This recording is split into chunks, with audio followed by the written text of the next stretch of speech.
wholesomeness of this work lies in part in the bent posture, in which chest and stomach are cramped, but especially in the quantity of sharp-edged metal dust particles freed in the cutting, which fill the atmosphere, and are necessarily inhaled. The dry grinder's average life is hardly 35 years, the wet grinder's rarely exceeds 45.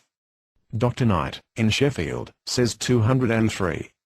I can convey some idea of the injuriousness of this occupation only by asserting that the hardest drinkers among the grinders are the longest lived among them, because they are longest and oftenest absent from their work. There are, in all, some 2,500 grinders in Sheffield. About 150, 80 men and 70 boys are fork grinders. These die between the 28th and 32nd years of age. The razor grinders, who grind wet as well as dry, die between 40 and 45 years, and the table cutlery grinders, who grind wet, die between the 40th and 50th year. The same physician gives the following description of the course of the disease called grinder's asthma. They usually begin their work with the 14th year, and, if they have good constitutions, rarely notice any symptoms before the 20th year. Then the symptoms of their peculiar disease appear. They suffer from shortness of breath at the slightest effort. In going uphill or upstairs, they habitually raise the shoulders to relieve the permanent and increasing want of breath. They bend forward, and seem, in general, to feel most comfortable in the crouching position in which they work. Their complexion becomes dirty yellow, their features express anxiety, they complain of pressure upon the chest. Their voices become rough and hoarse, they cough loudly, and the sound is as if they were driven through a wooden tube. From time to time they expectorate considerable quantities of dust, either mixed with phlegm, or in balls or cylindrical masses, with a thin coating of mucus. Spitting blood, inability to lie down, night sweat, colliquative diarrhea, unusual loss of flesh, and all the usual symptoms of consumption of the lungs finally carry them off, after they have lingered months, or even years, unfit to support themselves, or those dependent upon them. I must add, that all attempts which have hitherto been made to prevent grinders' asthma, or to cure it, have wholly failed. All this Knight wrote 10 years ago. Since then the number of grinders and the violence of the disease have increased, though attempts have been made to prevent it by covered grindstones, and carrying off the dust by artificial draught. These methods have been at least partially successful, but the grinders do not desire their adoption, and have even destroyed the contrivance here and there, in the belief that more workers may be attracted to the business and wages thus reduced. They have for a short life and a merry one. Dr. Knight has often told grinders who came to him with the first symptoms of asthma, that to return to grinding means certain death, but with no avail. He who is once a grinder falls into despair, as though he had sold himself to the devil. Education in Sheffield is upon a very low plane. A clergyman, who had occupied himself largely with the statistics of education, was of the opinion that of 16,500 children of the working class who are in a position to attend school, scarcely 6,500 can read. This comes of the fact that the children are taken from school in the 7th, and, at the very latest, in the 12th year, and that the teachers are good for nothing. One was a convicted thief who found no other way of supporting himself, after being released from jail, than teaching school. Immorality among young people seems to be more prevalent in Sheffield than anywhere else. It is hard to tell which town ought to have the prize, and in reading the report one believes of each one, that this certainly deserves it. The younger generation spend the whole of Sunday lying in the street tossing coins or fighting dogs, go regularly to the gin palace, where they sit with their sweethearts until late at night, when they take walks in solitary couples. In an alehouse which the Commissioner visited, there sat 40 to 50 young people of both sexes, nearly all under 17 years of age, and each lad beside his lass. Here and there cards were played, at other places dancing was going on, and everywhere drinking. Among the company were openly avowed professional prostitutes. No wonder, then, that, as all the witnesses testify, early, unbridled sexual intercourse, youthful prostitution, beginning with persons of 14 to 15 years, is extraordinarily frequent in Sheffield. Crimes of a savage and desperate sort are of common occurrence. 1 year before the Commissioner's visit, a band, consisting chiefly of young persons, was arrested when about to set fire to the town, being fully equipped with lances and inflammable substances. We shall see later, that the labour movement in Sheffield has this same savage character. 205. Besides these two main centres of the metal industry, there are needle factories in Warrington, Lancashire, where great want, immorality, and ignorance prevail among the workers, and especially among the children, and a number of nail forges in the neighbourhood of Wigan, in Lancashire, and in the east of Scotland.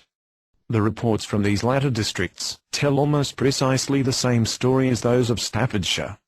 There is one more branch of this industry carried on in the factory districts, especially in Lancashire, the essential peculiarity of which is the production of machinery by machinery, whereby the workers, crowded out elsewhere, are deprived of their last refuge, the creation of the very enemy which supersedes them.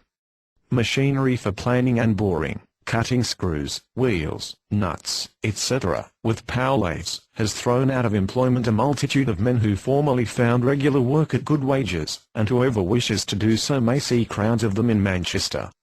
North of the iron district of Staffordshire lies an industrial region to which we shall now turn our attention, the potteries, whose headquarters are in the borough of Stoke, embracing Henley, Burslem, Lane End, Lane Delph, Etruria, Coleridge, Langport, Tunstall, and Golden Hill, containing together 60,000 inhabitants.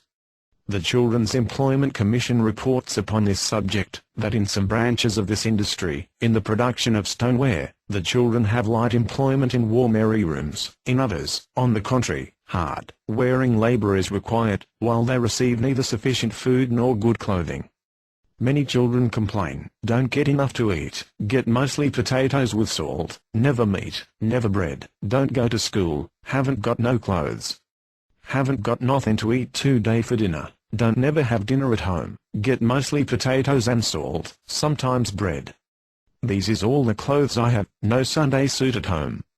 Among the children, whose work is especially injurious are the mould runners, who have to carry the moulded article with the form to the drying room, and afterwards bring back the empty form, when the article is properly dried.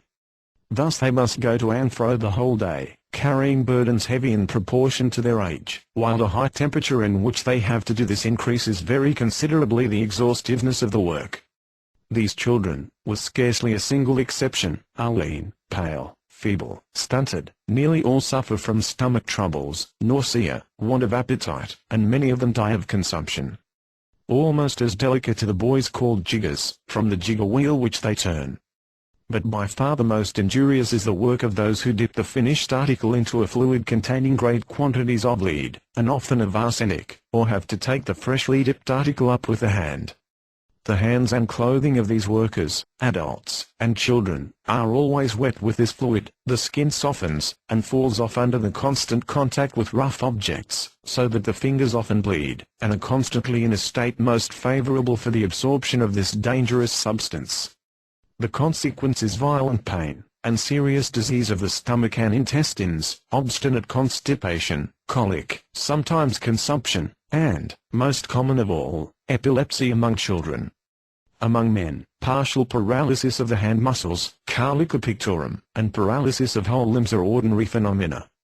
One witness relates that 2 children who worked with him died of convulsions at their work. Another who had helped with the dipping 2 years while a boy relates that he had violent pains in the bowels at first, then convulsions, in consequence of which he was confined to his bed 2 months, since when the attacks of convulsions have increased in frequency, are now daily, accompanied often by 10 to 20 epileptic fits.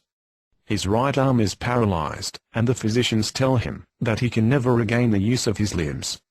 In one factory were found in the dipping house 4 men, all epileptic and afflicted with severe colic, and 11 boys, several of whom were already epileptic. In short, this frightful disease follows this occupation universally, and that too, to the greater pecuniary profit of the bourgeoisie. In the rooms in which the stoneware is scoured, the atmosphere is filled with pulverized flint, the breathing of which is as injurious as that of the steel dust among the Sheffield grinders. The workers lose breath, cannot lie down, suffer from sore throat and violent coughing, and come to have so feeble a voice that they can scarcely be heard. They too, all die of consumption. In the potteries district, the schools are said to be comparatively numerous, and to offer the children opportunities for instruction, but as the latter are so early set to work for 12 hours and often more per day, they are not in a position to avail themselves of the schools, so that 3/4 of the children examined by the Commissioner could neither read nor write, while the whole district is plunged in the deepest ignorance. Children who have attended Sunday school for years could not tell one letter from another, and the moral and religious education, as well as the intellectual, is on a very low plane. 207. In the manufacture of glass too,